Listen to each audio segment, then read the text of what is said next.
Welcome to How to Succeed in Business Development, Even If You Hate Selling. My name is Eric Anderton. It's my pleasure to work with you for the next hour and 15 minutes. We are going to be diving into the world of business development, specifically as it pertains to construction companies. And so I'd like you to think about this time here as your oasis. This is an opportunity for you to work on your business, not just in your business. And so I want to encourage you, take the time for the next hour, turn off your cell phone, jump off the email, and give yourself an opportunity to focus. And so with that in mind, I'd like you to write down, and if you want to chat it into the box, you're welcome to. I'd like you to write down one or two things that you would like to gain as a result of the workshop here today. As a result of being on the webinar, please chat into the box one or two things that you would like to get from this session here today. I just want to make sure that I'm perfectly clear about what it is that you're looking to get out of it so that I can give you the maximum amount of value.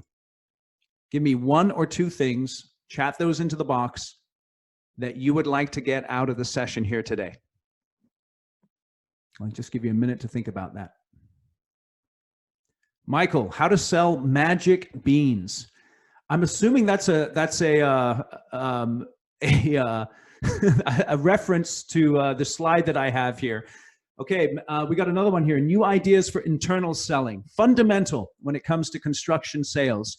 You have two sales to make, not only to the client, but also internally to your folks, particularly when we're overwhelmed with a large volume of opportunities. You've got to be able to sell the opportunity to the people that you work with. Tips on how to work smarter. Strategies for winning interviews and proposals. This is excellent. We're definitely going to be hitting on all of those here today. Let me see if we've got any more here. I'll just give you another couple of seconds. Okay, so I'd like you to keep those in mind as we go through the process and as we go through the workshop. So with that in mind, again, I'd just like you to encourage you to shut down the multiple screens. Obviously, you're on a screen here watching this, or if you're listening in, that's fine as well. But please shut down those multiple screens.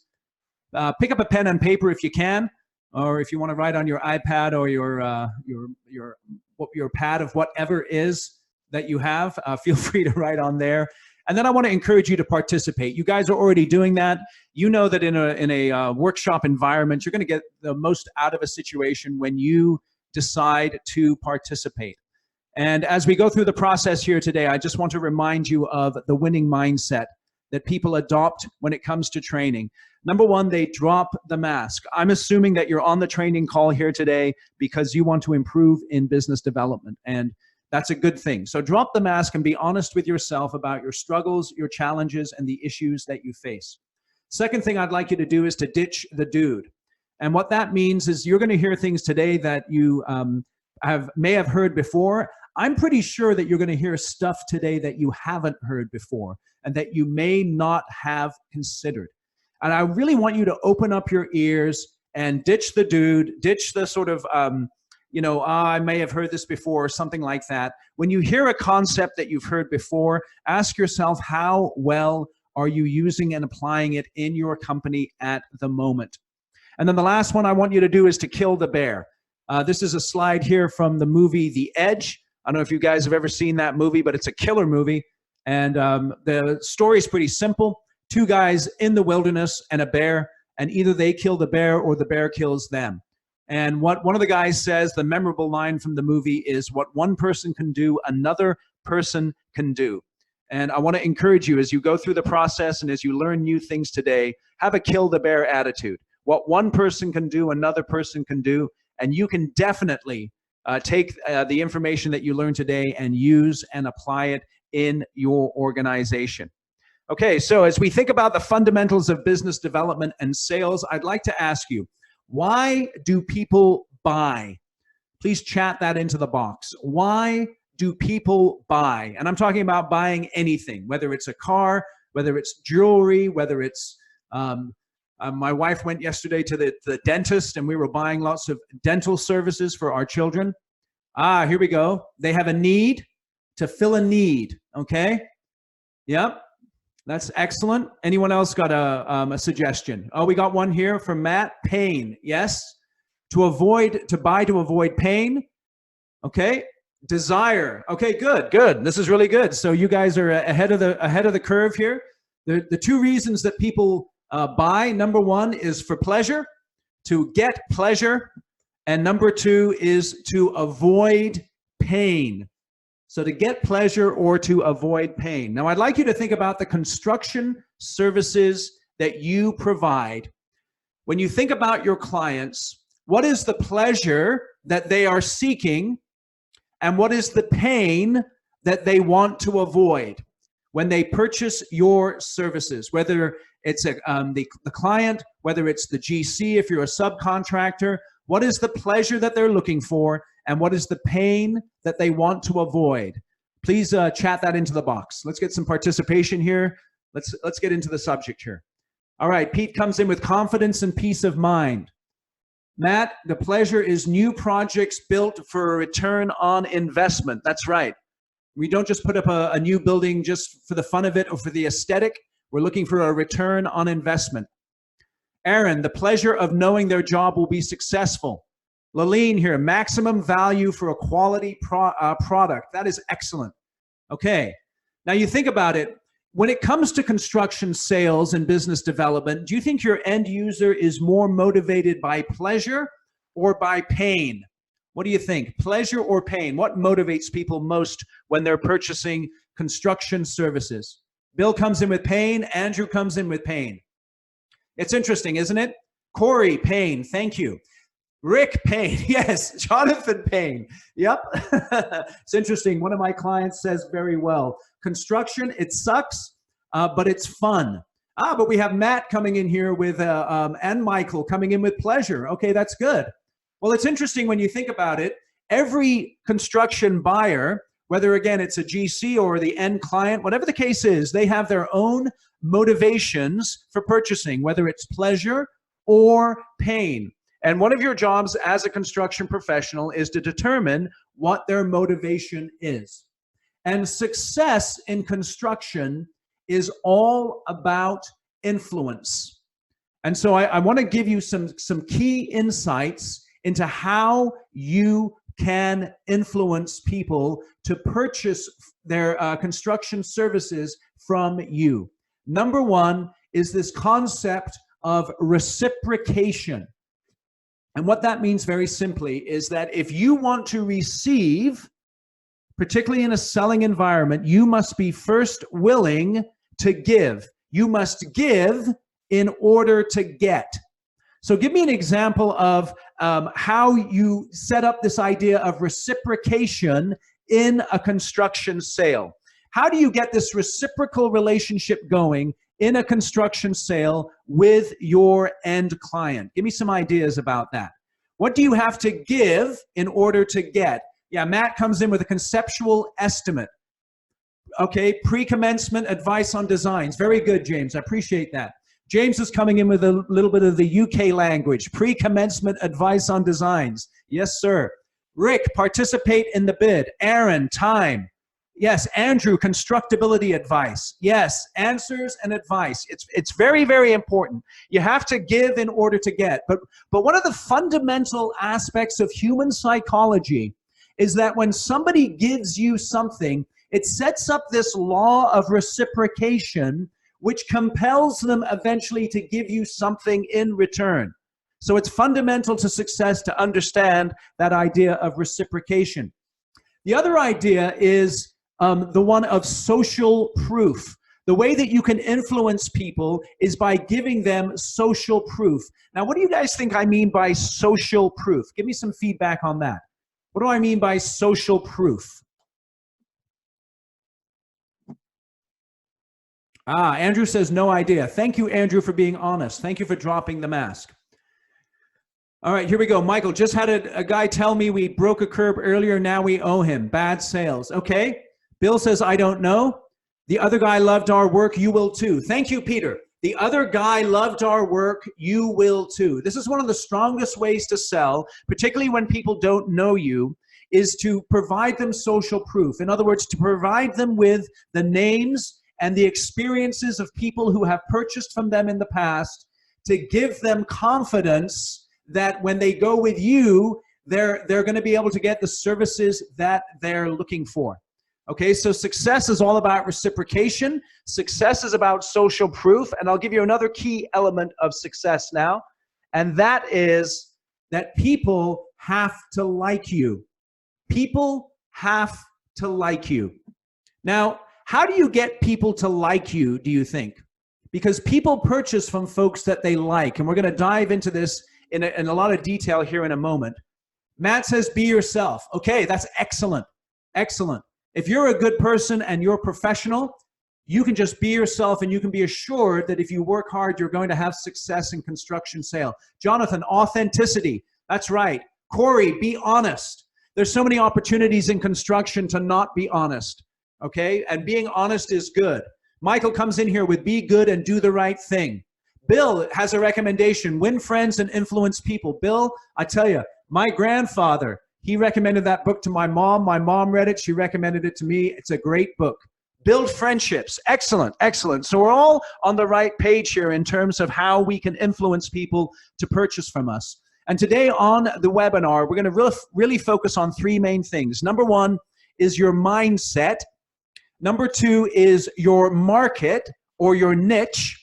And number three is a strategic approach to developing a particular sales opportunity.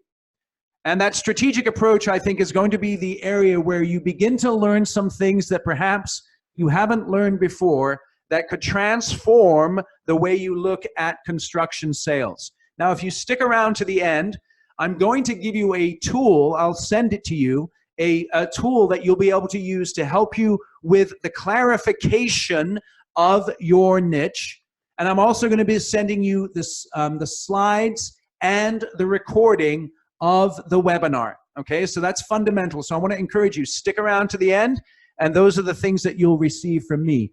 Also, what I'm going to do is introduce you to a business development pilot program that I'm going to be launching here in the near future that you may want to participate in. So stick around for that as well. It's going to be very, very exciting. So let me just ask you as we kick off here, as you think about a salesperson, give me one word to describe your worst experience with a salesperson, and then give me a word to explain or describe your best experience with a salesperson. It doesn't matter what you were purchasing, but just give me a word that describes your worst and your best experience with a salesperson. Bill comes in with insulting. Aaron, pushy. Yep, yep. Excruciating. Oh, annoying, overbearing. Okay. that is definitely something that's not good. Annoying, Pete, that's an interesting one. Oh, a good one here from Matt is helpful. Oh, that's interesting. Yeah, a guy says to me he's not a bullshitter. Yeah, if someone tells you that up front, then you've got to watch out for them. Inauthentic. Andrew comes in with delightful. Disappointed. Okay, excellent, excellent. So we can all think of those instances. And when I asked you about that one word to describe your worst experience, I'm assuming that for most of you, an experience popped right into your head. Now, with that worst experience, how long ago was that worst experience? Give me some feedback on that.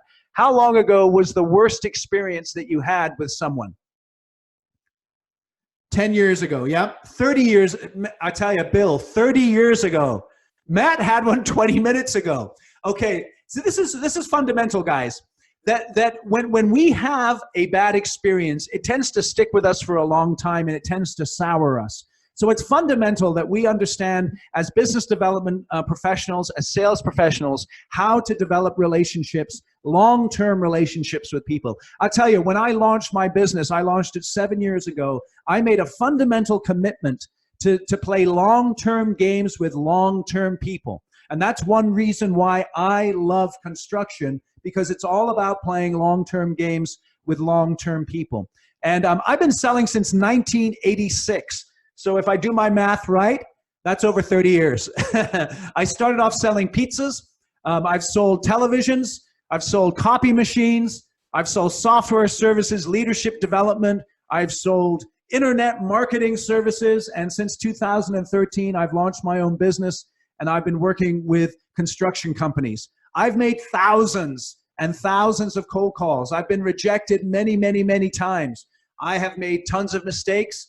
I've made many presentations. I've closed a lot of business, and I've done pretty well financially for myself, the companies I work for, and for my family.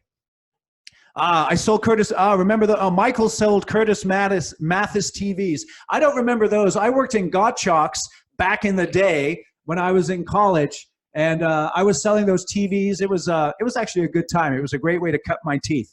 But I've been working with construction companies since 2004. And I know many of you on the line, you know me. I love construction. Here are some of the clients that I work with in the area in Northern California and beyond. If you want to learn more about me, you can go to my website, ericanderton.com/clients, and learn about what people say about working with me. Oh man, Bill, just saw that. You sold vegetables on the road at 16 years old, on the side of the road, not on the road. Thank you. And here's what one of my clients says. One thing that stood out with Eric was his knowledge of construction and being familiar with terms specific to our field. Because Eric knows the terms and understands the ins and outs of the construction business, it was much easier for us to communicate and achieve the results we were looking for. Our time with Eric Anderton was of great value, and I had no hesitation in recommending Eric Anderton to others. You see a little typo there. And that's Greg Hall, the president and CEO of Tilton Pacific Construction. That wasn't Greg's typo, that was mine. And so a little about my personal style. You can tell I get kind of pumped up and excited when I'm presenting stuff. I say dude a lot when I get excited. And I'm just encouraging you to, you agree with Greg. Thank you, Matt. I appreciate that. So I get excited, and so just hang with me here as I go through the process. Like I said, if you stick around to the end, you'll get the recording. So if I talk too fast at a particular point, you'll be able to catch it on the recording. So construction sales are unique. You start off with a concept. It's a service, and it's also a product. It's very, very interesting, construction sales. And when I think about construction sales, I think about you start with that concept. You have long time frames. It's extremely competitive. There's lots of risk. Mistakes are costly. Margins are narrow, and there's incredibly high pressure. So when we talk about construction, business development, and sales, as you look to 2020, give me some feedback here. What's the biggest challenge that you are facing with sales and business development in 2020? Give me some feedback here, guys.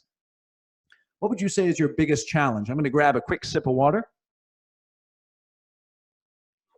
Interesting. Brian says focus. Yeah, there are tons of opportunities out there at the moment, and that can really help or hinder focus. Growing in a new region. Andrew, thank you for that. Tight competition. Absolutely. Limited investments planned in infrastructure. Bill, I appreciate that. There's been a lot of talk about that. We'd love to see some more action. Michael comes in with low ballers. Oh yeah, interesting. Matt comes in with saying no with killing the relationship. Yeah, it's interesting when a valued client comes to you and has a project that you could build, but because of the volume of work that you've taken on, it's tough to take on that project. Yes.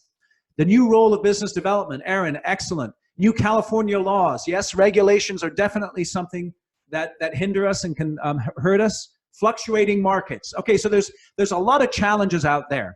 Okay, so with that in mind, let me ask you, what are some of the opportunities? What are some of the opportunities that are facing you in 2020 that you're excited about? What are some of those opportunities? Just chat those into the box, please.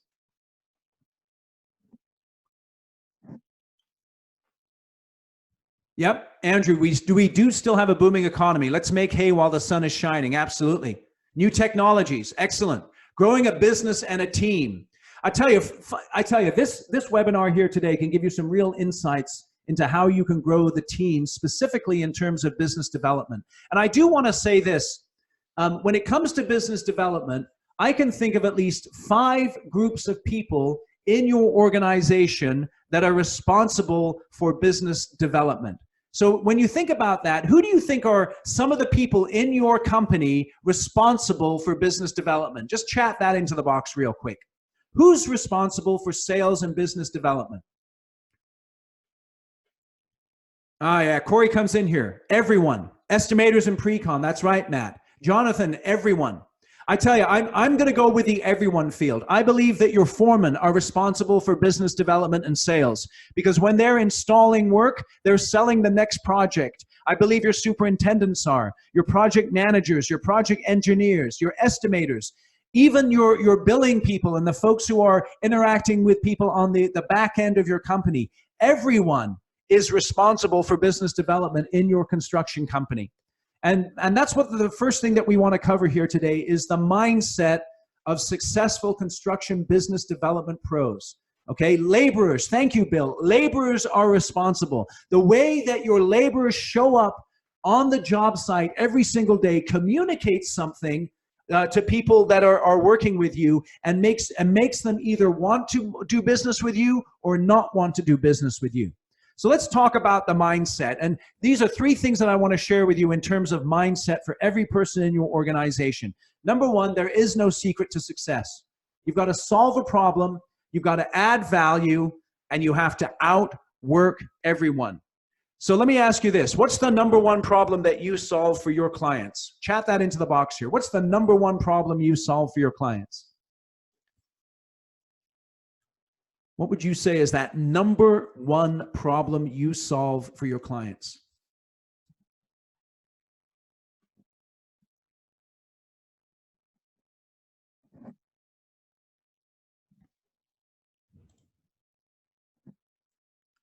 Build effectively and efficiently. Yes, excellent. Their goals and their needs. Wonderful. What's the number one problem that you solve? Rapid, consistent communication. That's very interesting. Thank you, Aaron. That's an excellent one. Rapid, consistent communication. Interesting. Pete comes in here with, as a GC, guiding client through a black box. I tell you, there's a lot of responsibility that you have as a GC to do right by your client. That's excellent. That's excellent. Quality of total experience, predictable outcomes, profitability. Thank you, Brian. These are all excellent. So with that in mind then, where is it that you add value? How do you add value to your clients? How do you add value? Solving problems is one thing. What's the add value or the value add that you bring to the table? And the reason why you want to think about this is because when you're selling, solving problems and adding value and being able to communicate how you do that and prove how you do that is absolutely essential. Adding value by leading them through the process without pain. That's right. Matt comes in here with connecting the right people with your prospective clients. That's very interesting. Transparency and risk communication. New ideas, solving the needs. Thank you, Rick and Pete. Brian, speed and quality. Excellent, excellent. It's so important that we have a clear idea of how we solve problems and add value. Here's another aspect of mindset that is fundamental. You cannot control productivity. In other words, you cannot control how many projects you land, but you can control activity. If you focus on quality activity, productivity will follow. Okay? Now, how much time do you block out to quality business development activity every week? Think about that. How much time do you block out to quality business development activity every week? Matt comes in here with, I have no clue. Thank you, Matt, for your honesty. Okay? Bill says 3 hours. Varies. Brian, yeah, I think that's true for a lot of us, huh, Brian? Not enough. Okay. What is quality business development activity? That is excellent, Andrew. I'm going to answer it quickly here, and we're going to get back to that. Quality business development activity is having excellent conversations with the right clients, building the right jobs in the right locations. Lauline comes in here with 25 to 30 hours a week. Excellent. So that must mean you're doing a lot of work in the business development. And I know that many of us here on the line, we have responsibilities other than business development. But if you're going to succeed in business development, if you're going to be proactive, then you have to be able to block out time for that. Okay, so now let's go on to number 3 in terms of mindset. People purchase from people that they know, trust, and like. And if you take one thing from this part of the webinar, I want you to take this. If you're struggling in sales, maybe it's because you're struggling to develop trust and relationships with people, because people purchase from folks that they know, trust, and like. So let me ask you this question. How does that happen? How does it happen that people get to know you, get to trust you, and get to like you? What do you guys think about that? James, recommendations. Yes, that's fundamental. That's fundamental. Getting recommendations from other people. I tell you, man, FaceTime. Thank you, Aaron. Man, we're going to nail that. Get out of the office and visit people. Thank you. Relationships, conversations, asking good questions, encouraging interactions, referrals. Yes, do what you say and say what you do. I tell you, fundamental. This is excellent, guys. We're really coming up with some good stuff here. Okay, so know, trust, and like. Number one, get your face in the place. One of the struggles that a lot of folks have, particularly if they have dual roles in an organization where they're doing business development and they're doing things like estimating, is they throw a number out there, they work really hard on nailing the number, but then they never follow up. They never get their face in the place and talk to people. Construction is a relationship business. It's belly to belly. You got to get belly to belly if you're going to get to know people and you're going to like them. And they're going to like you. Number two, drop the ego. I tell you, when it comes to construction sales, it's not all about you. I know that we all should have a healthy ego when it comes to selling and when it comes to the businesses that we have. But we kind of have to drop the ego and have a willingness to do what's necessary without violating our values in order to win the business, to really get to know people and really get them to understand who we are. And then the third thing, and I think this is fundamental, I'll tell you, in my sales experience of over 30 years, everything that I've gotten in my sales experience has so much to do with the willingness to persist, just to keep going as far as that's concerned. So if you had to pick one of these three, face in the place, drop the ego, and persist, which one of those would you pick to focus on in terms of getting to know? Matt comes in with persist. Thank you, Matt. I tell you, there's a magic in persistence. Michael, face to face. Thank you. Bill, face in the place. Excellent. Rick, persist. Aaron comes in with face in the place. Definitely. I'll tell you, man, there's so much value to being face to face with people, to reading body language, to getting to know someone, looking them in the eye. Michael comes in with all three. Okay, right on. Okay, so let's move on to trust here. Okay, so let me give you three things in terms of trust. Number one, be willing to start small. That's the great thing about many construction projects is you don't necessarily need to hit a home run the first time out of the gate. Perhaps you have a small project, a small TI, just a small bid that you work on. Be willing to start small, but think big, okay? That's how you can build trust. Number two is be Johnny on the spot. Be extremely responsive in terms of service. Make sure that when someone emails you, you get back to them the same day. I have a policy that I will respond to all of my emails within 24 hours. Now, in construction, you probably need to respond a lot quicker than that because of the urgency of some of the matters. But you need to be Johnny on the spot as far as that's concerned. And then the third thing is to really focus on that add value piece. Okay, what can you do to bring something to the picture that is different than your competition? What value engineering suggestions do you have that can really provide that extra piece of value to your client that can make them have an idea that this person is someone that I would like to work with? Okay, so that's how you can build trust. Now, how about liking?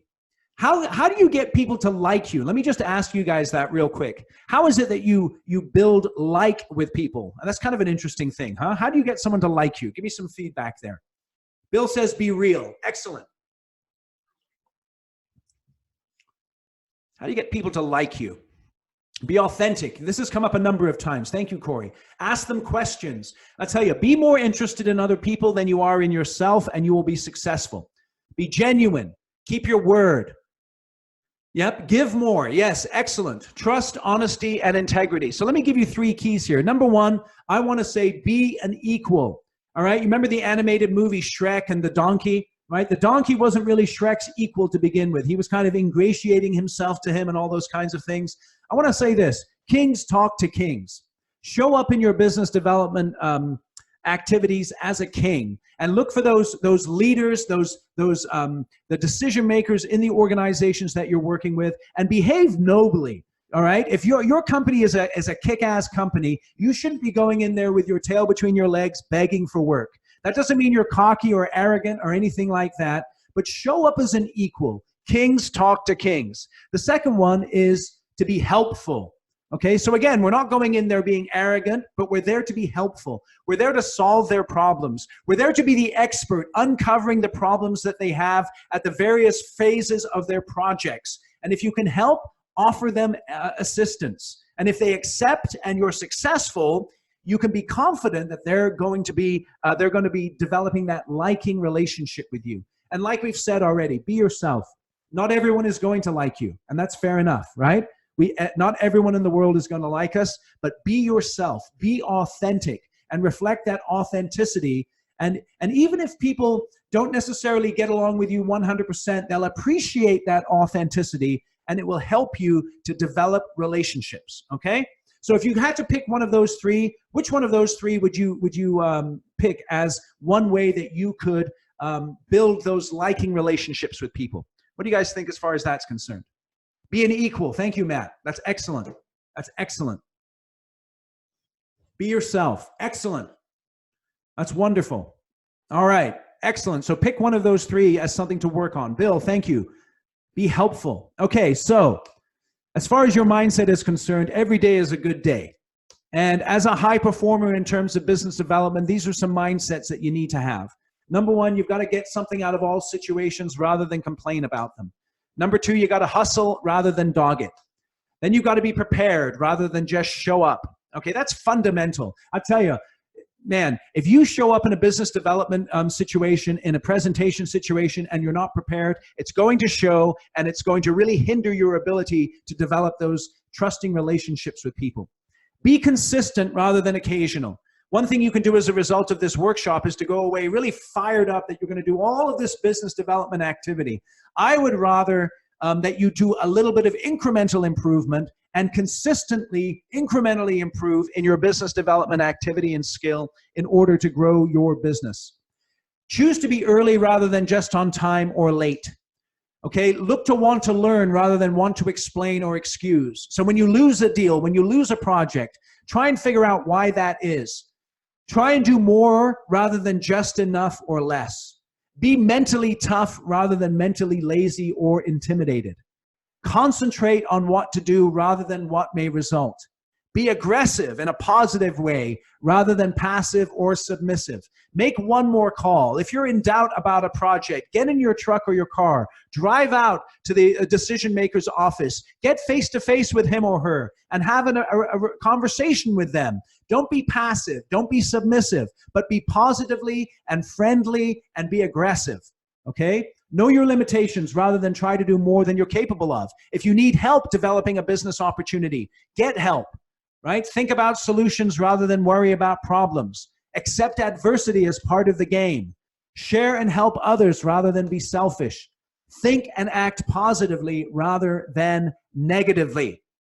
These are some of the mindset choices that you can make as a high performer in business development. Okay, now we've talked about business development. Let's now talk about your niche, okay, or your market. Now this is fundamental right here.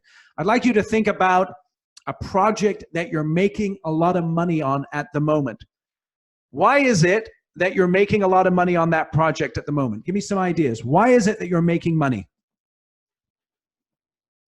Just chat that into the box. I'm going to grab another little sip of water here. Fixed sub costs going in. A good bid. Excellent. Andrew's got barriers to entry. Bid it correctly. Well estimated and efficiently executed.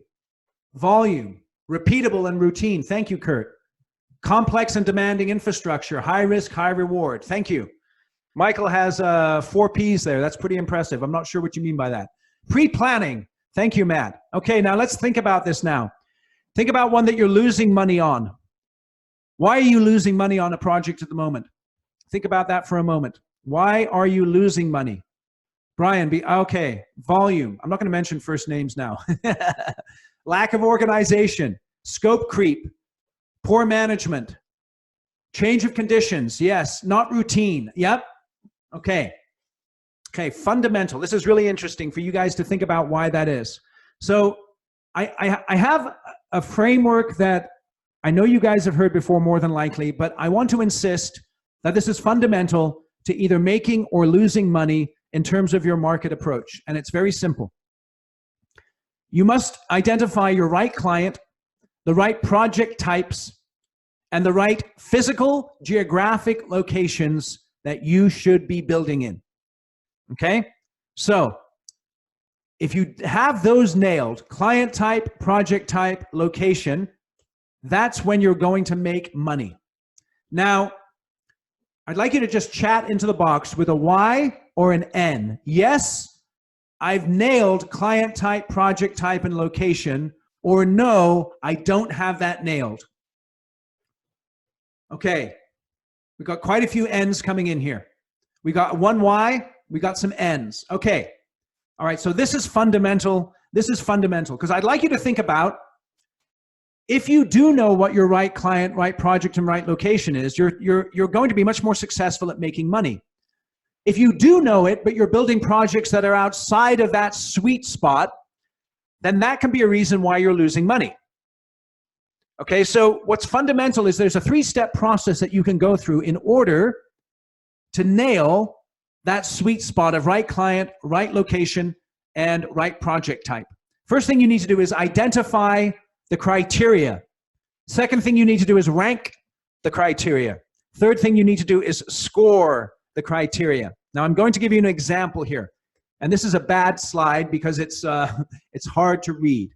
But what you see here is you see the criteria is laid out in terms of the client type. Across the top you have ABC. This is like a subcontractor. They're ranking their GCs here. So they're listing their GCs across the top: ABC Construction, XYZ Contractor, Dave's GC, best builders ever, right? So this is sort of a make-believe slide. Then on the left column, you have the criteria. Your criteria for what identifies a good client, okay? Then what you do is you force rank that criteria. So in this example, there's 10 criterias, and so you force rank the criteria from 1 to 10. And then you score the criteria on the scale of 1 to 10. And then you do some math. So you notice that the first criteria here is honest, provides factual information about needs. That is ranked number 6, and ABC scores number 10, so their total point score is 60. And you'll notice at the bottom the total scores that each contractor, each GC gets, okay? Now I'm gonna send you, if you stick around to the end of the workshop, I'm gonna send you this Excel spreadsheet so you can do this list yourself, okay? Getting paid on time should be on the top of the list. Okay, right on. So if you look at, let's see here, pays timely, progress payments and retention, that's ranked number 1 on this example. And so that's a very important one right there, okay?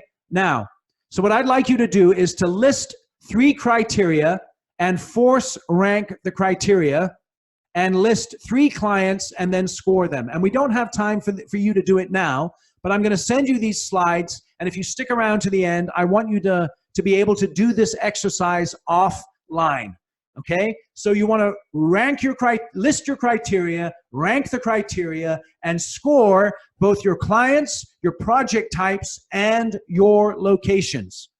Okay, now, let me ask you this. Is this easy or hard to do you think? What do you guys think? Is this something that's easy or hard to do? Bill says easy. Matt, easy. Corey says hard. Okay. I think it's a combination of hard and easy. It's hard because you've got to take time to do it, and many of us in construction, we don't have time. Laleen, yes, you need diligence.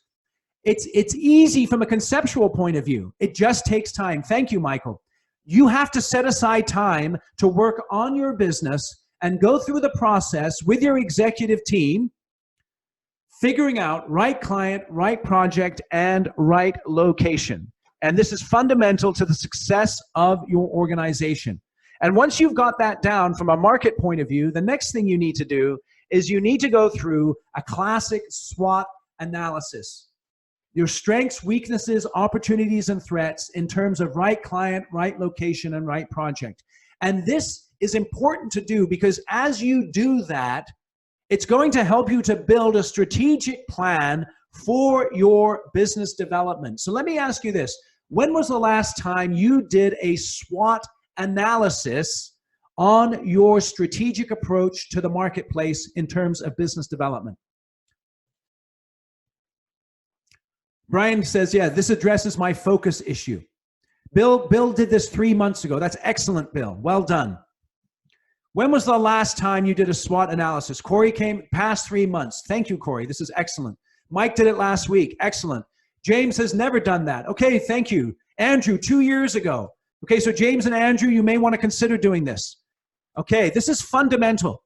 And with the tool that I'll send you at the end of the workshop, you'll be able to use that as a fundamental foundation to help you go through a SWOT analysis in order to identify right client, right project, right location. And my encouragement to you is that you should be doing this on a minimum of an annual basis if you're going to be successful long-term in your strategic business development.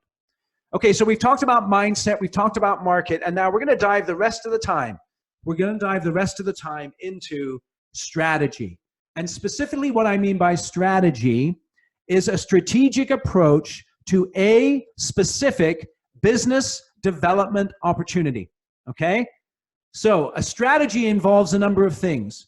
It involves understanding your position with a client or potential client and identifying a clear business development objective for that client. Number two, and this is fundamental. I tell you guys, you got to stick around for this because I know this from working with construction companies that folks struggle with this one.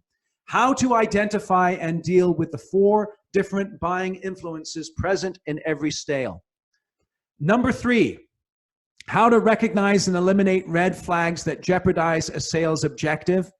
Number 4, how to spot the 2 key customer attitudes that can make a sale and the 2 that usually break a sale. Now, in the workshop today, we're going to focus on number 1 and number 2. Okay, now, this is time for you to go to work here. How to understand your position with a client or potential clients and identify a clear business development objective. So now is the time. If you haven't been paying attention or taking notes, now is the time to take notes. I'd like you to pick an account. Pick an account. It could be a general contractor if you're a sub. It could be a client that you're working with where something is slightly off. Okay, either you have a relationship with them and something's off with that relationship. You have a sense of, it's not quite what it was. Or perhaps you have no relationship with them at all. I want you to pick an account and pick one, hopefully, where something is slightly off. You don't feel comfortable with it. Just type in Y if you've picked an account. Type in yes into the box. I just want to make sure everyone's got an account here. So pick an account. Andrew's got one. Brian, yes. Bill, Aaron, good, good. Laleen, good. Yes, yes, yes. Okay, we're getting lots of yeses. Thank you. Yes. Okay. Okay, good, good, good, good, good. Okay, now, what I'd like you now to do is this. Think about the changes that are happening in that account. The changes with the GC or the changes with the client. Think about the changes that are happening. And let me give you 3 examples of the types of changes that can occur in an account. One is a sudden event. So for instance, let's say you're working with an executive at a company and that executive one day just leaves and goes to the competition. That's an example of a sudden event, okay? So think about changes that are happening in that organization or that potential client. One is a sudden event. Another one is a subtle erosion. So let's say you're working on a particular project with someone at the moment and it started out well, but over the lifetime of the project, things have deteriorated. And every time you go out to the job site and you're talking to the project manager or you're talking to the executive or to the owner, you can just tell in their eyes that there's a subtle erosion going on with the relationship that you guys have, okay? Another type of change is continuous growth. You may have a client at the moment who's growing, perhaps a developer who's got multiple project opportunities popping up, or a GC who's coming to you consistently with new opportunities. Those are types of changes, okay? So can everyone identify a change of some kind that's going on within that target account that they're thinking about? Just give me some feedback on that. Okay, good. All right. Excellent. Some type of change that's going on. Can anybody give me a specific example of one of those changes? I won't say what your name is. I just want to see if we can get a specific example just for other folks who are listening. If anyone's struggling with this. Okay, yeah, they're asking for other bids. Yep, there you go. Okay. So perhaps they've been well in with you for a while, but now they're going out asking for other bids. Okay? Decrease in rent. Okay. Change order complaints on pricing. Yeah, see, that's interesting, huh? Okay, you've got a great relationship with someone and then all of a sudden they start complaining about pricing on change orders. Okay, that's very good. New rep not fulfilling what was originally built, okay? All right, yep, so okay, good. We've got some changes. Okay, now, I'd like you to rate those changes. Just think about those changes that you've identified. You should have at least 1 or 2 or 3. Are those opportunities or are they threats? Maybe they're opportunities. Just type that into the box. So those changes, opportunities or threats? Threats, yes, very good.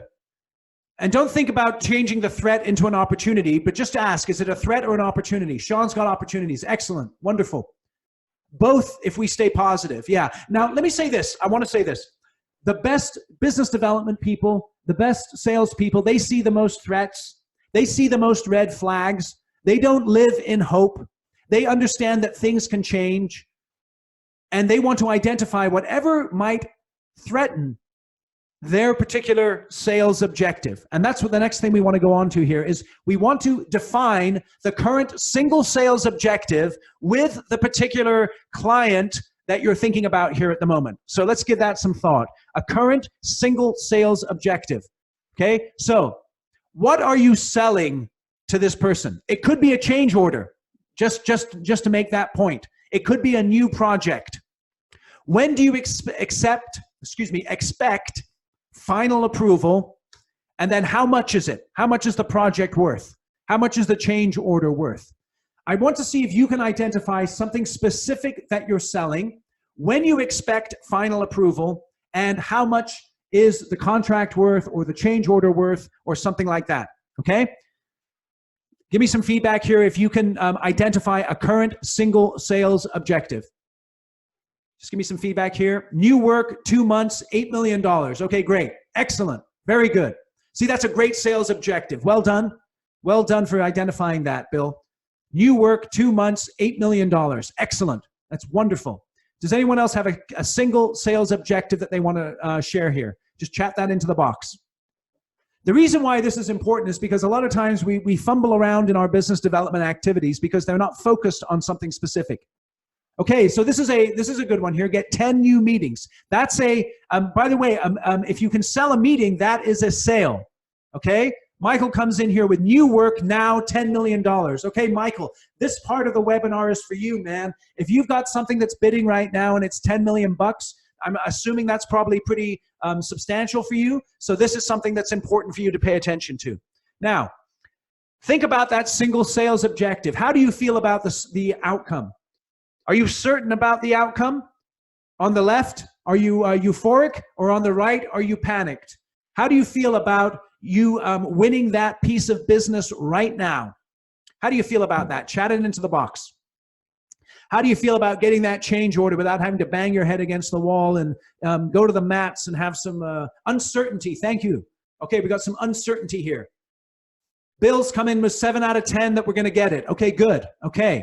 Bill, what you want to do is you want to look at 8, 9, and 10. Why is it not 10 out of 10? Brian, difficult client. So how do you feel about the opportunity, Brian?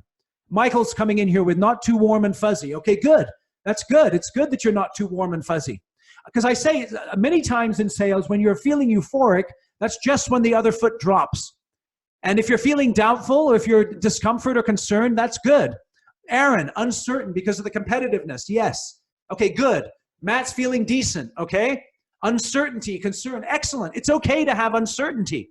So the question you then have to ask is, how can you improve your position? So what I'd like you to do is to write down just off the top of your head 1 or 2 things that you can do today or tomorrow to improve your position with that specific sales opportunity. What's 1 or 2 things that you can do today or tomorrow? Chat that into the box if you've got it. And if you just want to write it down, do it, because this is really important. What's 1 or 2 things that you can do? How can you proactively? Okay, make 1 extra call. Kurt, schedule a lunch. Excellent. Pre-meet to discuss price points. Take my client to lunch again. Excellent. Be direct with the client. Very good, Brian. Another site visit. Excellent.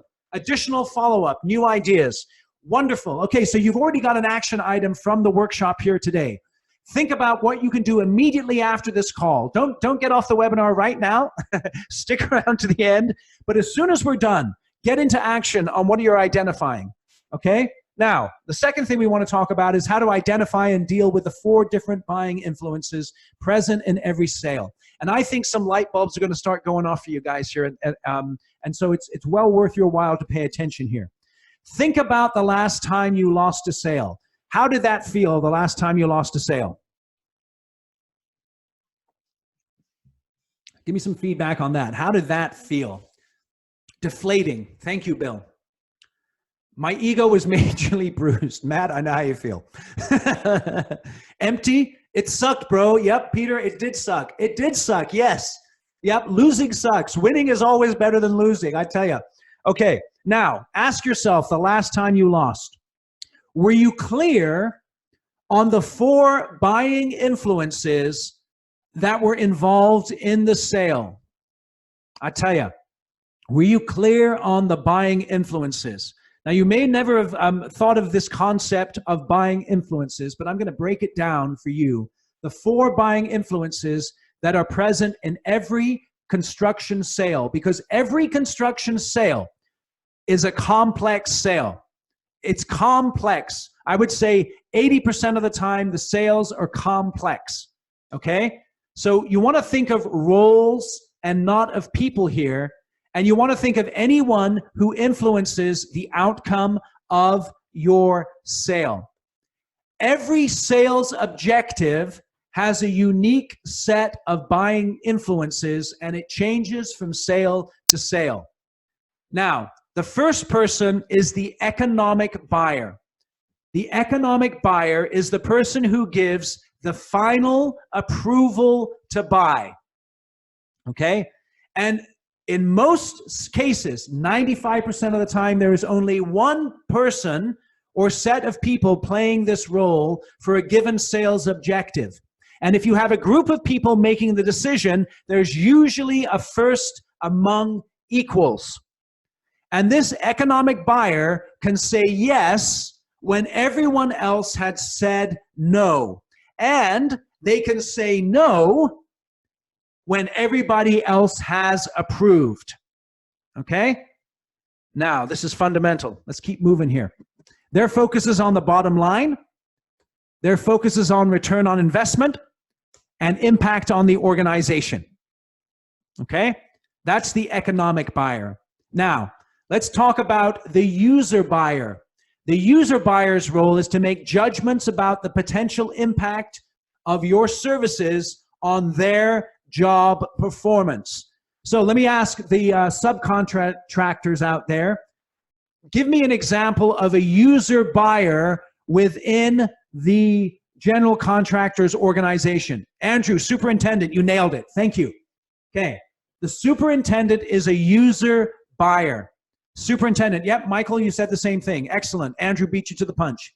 All right. Now, they will supervise or use your product or service. In the case of a general contractor, it could be the construction manager of the client. It could be the client, him or herself. Okay. And there may be several people playing the user buyer in a project or on a project, and they are really tied into how it's going to affect them. Their success is tied into the success of a project, and they're going to ask, how will it work for me? Okay? Now, let's think about the technical buyer. The technical buyer is a gatekeeper. okay? And their focus is on specifications and outcomes. They set the rules of the game, and they set the rules of who can play and who can't. So what's an example of a technical buyer in a construction sale? They're all about specifications and rules and regulations. Okay, we got PM here. Who else? What's a technical buyer? Engineer, thank you. Architect, yes. Okay, PE, inspector, yes. Okay. Now, the thing about technical buyers is they cannot say yes, but they can say no. And many times they think they're the final decision maker, but the final decision maker or the economic buyer lets them run interference for them.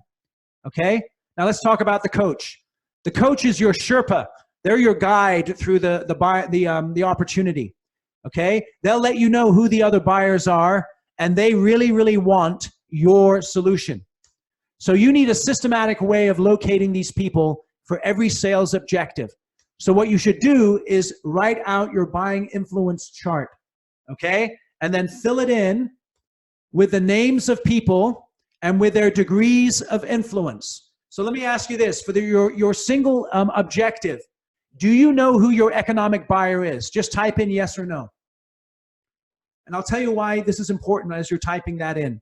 Do you know who your economic buyer is? Because I was working with a construction company recently.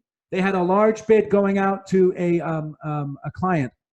And I asked the person involved in it, do you know who the final economic decision maker is? And they were going to put together a fancy proposal, and they spent hours and hours working on it, and they didn't know who it was. Michael asks, who is the coach? Excellent question, Michael. Let me explain it to you very quickly. The coach is someone who knows who the buying influences are, who wants to purchase, who wants your solution, and can direct you to who you need to talk to. So the coach could be within the client. The coach could be within your own company. The coach could be, for instance, an architect who is working on the project with the client and who can tell you who the final decision maker is. The coach can be the construction manager who likes working with you. The coach could be the superintendent of the GC who can tell you who the final decision maker is on the next project. The coach could be someone internally. Okay, so let's say you're an estimator, and you can go to the executive of someone in your executive in your organization and get feedback on who you should be talking to with the potential client that you're going after. Michael says coach is the key. Coach is the key. So the key is for you to identify who these buying influences are and then figure out their degree of influence. And if you do not know who your buying influences are, do not be surprised if you do not get what you want in terms of the sales that you're making, okay? So you have to be able to understand your position with a client. You have to identify and deal with the 4 different buying influences of every sale. You have to recognize and eliminate the red flags that jeopardize a sales opportunity. So as you're looking at your sales objective, just type into the box yes if you've identified some red flags that you need to eliminate. Yes, okay, good. The best salespeople, the best business development people, they see the most red flags and they look to identify them and then eliminate them. Now think about this. What can you do specifically to eliminate some of those red flags that you are experiencing? Okay? It's a very, very important question. Okay, the 4th thing is how to spot 2 key customer attitudes that can make a sale and 2 that you can usually break it. Now today we don't have time to dive into that. And it's really interesting. In 2019, last year I had a client reach out to me and they asked me if I do sales training for construction companies. And it was really interesting because I'd never had anyone ask me that. And a light bulb went off in my head because, like I said earlier, I have 30 years of experience working with construction, with us in sales, and 15 years of experience, now 16 years of experience working with construction companies. It's interesting. There's someone on the line here from a construction company who was my first client when I first got into business development and leadership training. And they're still my client today, and I'm grateful that they're on the line with me here today. So I just want to give you a shout out for being here today. So for 15 years, I've been working with construction companies. And so I had this idea of combining my experience in sales with my experience in construction. And so what I did is I created a short course for this client who came to me, focusing on their sales engineering division in terms of their mindset and their sales prospecting. And from there, another company came to me, and I developed this idea of the niche that you need to focus on, as well as the strategy that you need to focus on. And I built a 2-day training session for those folks. Now, what was interesting, it was really, really well received. And so I began to do more strategic planning and sales development with my construction clients. And so I'll give you an example here. This is what one of my clients said. Unlike many meetings, the success of our meetings with Eric is measurable. We came to him knowing that our biggest focus for strategic planning was selling. However, we didn't have the right sales processes in place or the right employee skills. Our discussions changed that. Since our meetings with Eric, we brought in between $3 and $4 million worth of work. And this company, you know, they do about $10 to $15 million a year. So that's substantial. Selling is no longer our number one problem. And that's from John Loomis, the president of Claystone Cabinets. They design and install cabinets. Now, this is what another company said about my sales training. Our team appreciated the fact that Eric has extensive experience, and he spent a lot of time in the trenches. I did some sales training for these folks. They got some great feedback from the seasoned team members. It was a breath of fresh air. He says this half joking, Eric is not inexpensive, but being cheap doesn't always equate to value. He exceeded my expectations and the expectations of the group. And we walked away very motivated and pumped up and energized. Eric's workshop was well worth the time and money we invested in it. And so it's interesting. I've been doing this with construction companies here over the last year. But based on that, I reached out to my email list and I asked them if they'd be interested in an online business development sales program for construction pros. And the response was pretty positive. It was kind of surprising to me. And the reason why I figured about that is the reality is a lot of construction people, they're comfortable building projects, but they're not necessarily comfortable building relationships and selling business, even if their main responsibility is business development and sales. And they're also super busy. They're super busy. And so that's why I thought an online program might be something to pursue. And with that in mind, I'm launching a 5-week online business development training session. So I want to tell you a little bit about that. In week 1, we're going to start with a powerful sales assessment that will give you insights into 6 critical sales behaviors. And then we're going to have a group coaching session covering 9 behavioral areas that will have a massive impact on your sales success and what you can do to change those behaviors in order to be more successful. In week 2, we're going to talk about the mindset, how to think and act like a business development professional, all based around the ideas that we've begun to explore here about how people purchase from folks that they know, trust, and like. And after this module, you'll know how to focus on the type of quality activity that results in long-term success. Week 3, we're going to have the deep dive into your niche or your market. So you identify the right projects, the right clients, and the right locations. You're going to work hard nailing your sweet spot and putting together a big picture plan for attacking that market and generating more project opportunities. Week 4, we'll take the dive into the strategy and go deeper into what we've already talked about.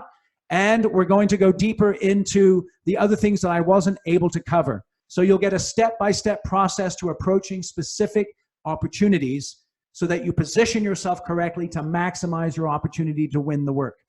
Okay, week 5 is going to be a summary of the mindset, the market, and the strategy. Okay, now a business development course like this, when I move forward with my full online course later in the year and I open it up to the public, I'm planning on pricing it at $59.97 a person. But right now, because we're launching a pilot program, and it's going to be a co-creating one where I get tons of feedback from you, and you and I work closely together, all the members of the pilot program, both during the training sessions and offline. I'm offering it for $497 a person, okay? My expectation is that you would get a 5 to 10 times return on the money that you invest with me in the pilot program. Okay? And because I'm very confident that that's going to happen, I'm offering everyone who participates in the pilot program a 100% money back guarantee. In other words, if at any point you don't think you're getting the value out of the pilot program, I will refund your money, no questions asked. I'll smile, I'll say thank you very much, and we'll be able to shake hands and part friends, okay? Now, when it comes to doing a pilot program like this, you might think I'm too busy for that. It's only 1 hour a week, plus some homework that you might do, and a little bit of feedback that you give me. So I make sure that I'm tweaking the pilot so that it really fulfills your needs. We're going to be working hand in hand as far as that's concerned. You've got that 100% money back guarantee, and you're going to be working with me with my 30 years of experience in sales, my 15 years of experience working with construction companies. And because this is a pilot program, I'm 100% committed to making sure that you get the value, because I value your feedback and making sure that you can help me to develop the program in a way that we'll be able to launch in a greater way in the future. So it's going to be a great time just working together, okay? Now, if you would like to enroll, there's a link that you can go to. I've made this as simple as possible, okay? All you got to do is go to paypal.me/salespilot. You'll see my picture on the page so you know it's me. It's $497 per person. I'm limiting the sales pilot to 3 people per company, 15 people total, and the enrollment is only going to be through this Friday, the 6th of March, okay? So it's $497 per person. You can go to the link here, paypal.me/salespilot, and all you need to do is multiply by the number of people that you're going to be enrolling in the class. So if it's $497 and you decide to bring in 3 people, I'm doing my math here, and that's going to be $1491. So you just enroll, you just put that amount into the PayPal and you pay that via credit card, okay? All right, so you should be able to identify and develop relationships with key clients so that you can land killer projects and build profitable projects. That's what the pilot program is all about. So again, go to that website. If you'd like to participate in the pilot, I'm only doing 15 people because you're going to be working one-on-one with me. It's going to be absolutely terrific. And as soon as you enroll, I'll get in touch with you and I'll give you the breakdown of how we're going to launch, because we're going to be launching here in the next 2 or 3 weeks, and I'll give you the full schedule, okay? And again, we're going to be covering the mindset, the marketing piece, and the strategy piece, okay? So let's get to work here. A good plan violently executed now is better than a perfect plan next week, okay? So what's one thing you're going to take away from the webinar that we've covered here today? Just give me some feedback here. What's one thing that you're going to take away from this webinar? Just give me some quick feedback here in the box.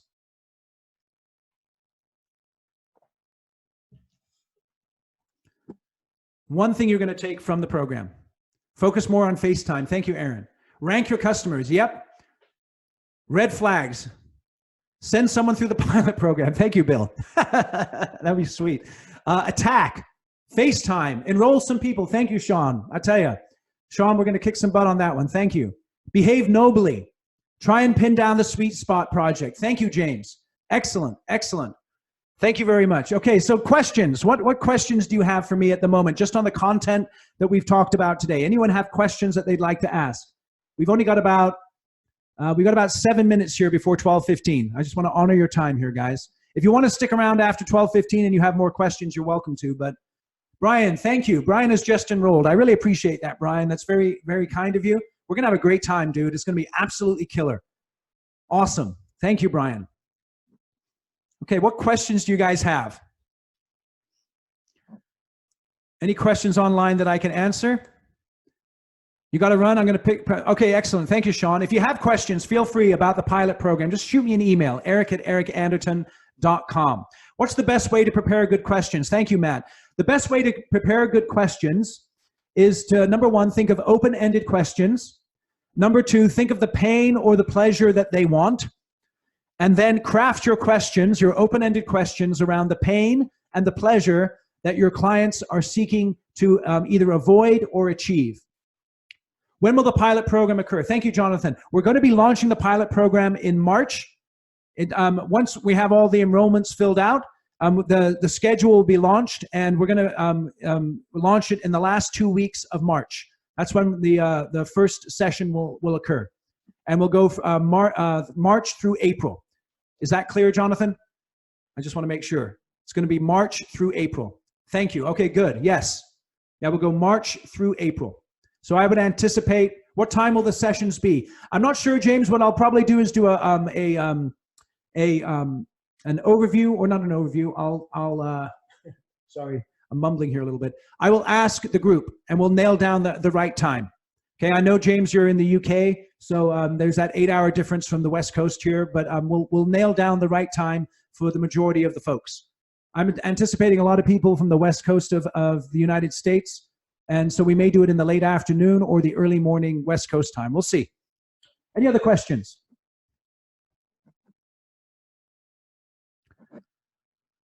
All right, excellent. Feel free to please send me any questions that you have that I haven't answered yet to eric@ericanderton.com.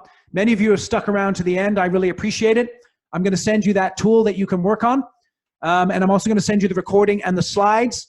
And I'm just going to give you one more shout out here. Go to paypal.me/salespilot and enroll at $4.97 per person. It's limited to 3 people per company. And we're just going to go with 15 people to start with here. So again, guys, I really appreciate you joining me today. You've been very generous with your interaction. I'm here for you guys. Many of you know how to reach out to me and find me. Again, I'll just give you my email, eric@ericanderton.com. Have a terrific day. And if you think that this pilot program may be something that you'll find value in, feel free to participate, but you got to jump on it because I'm only going to go with 15 people to start with. So thanks again for your time.